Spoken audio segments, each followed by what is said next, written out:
ವ್ಯವಸ್ಥೆಯನ್ನ, ಷಡ್ಯಂತ್ರವನ್ನ, ಈ ಜನತಂತ್ರ ಸರ್ಕಾರವನ್ನ ದಿಕ್ಕು ತಪ್ಪಿಸಲು ಈ ಕಹಳೆ ಕಾಂಗ್ರೆಸ್ ಪಕ್ಷಕ್ಕೆ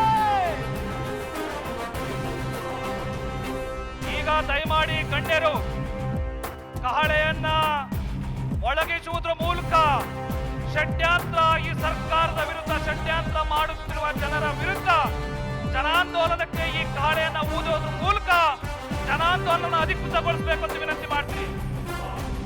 ಈಗ